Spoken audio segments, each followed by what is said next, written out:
For today's vlog naman guys ay pupunta tayo ng McDo and kasama ko na dyan si Kuya Rosh. Nasa sasakyan na kami.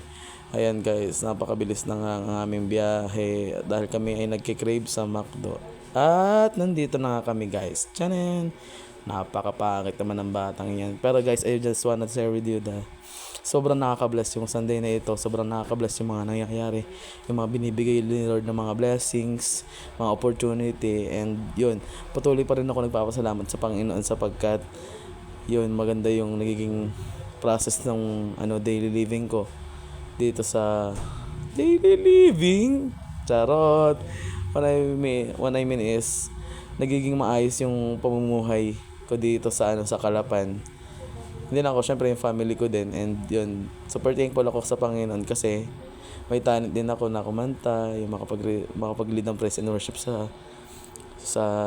church namin tuwing Sunday. But suddenly guys, nag-practice ako nung Saturday. I just wanna share with you na nag-practice ako nung Saturday na dapat ako yung mag-lead ng Sunday pero hindi ako naka-attend kasi yun nga, gawa ng mga pigsa ko guys sa braso tsaka sa ilalim ng hita. Sobrang sakit talaga guys, as in hindi ko talaga maigalaw. Pero ayun, nakainom na naman ako ng gamot and nagpaliwanag naman din ako sa GC na kung bakit di ako nakarating agad sa church. Pero ayun, parang syempre alam ko may plan naman si God na na maganda. And yun, naniniwala naman ako na may purpose at ng bagay kung bakit nangyayari sa buhay natin.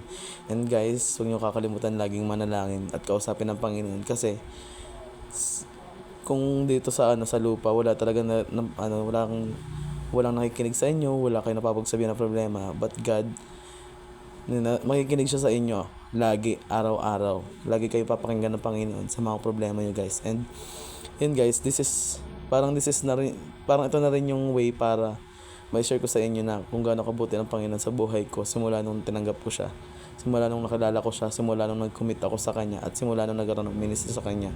Walang imposible sa Panginoon, kaya ng Panginoon lahat gawa ng paraan.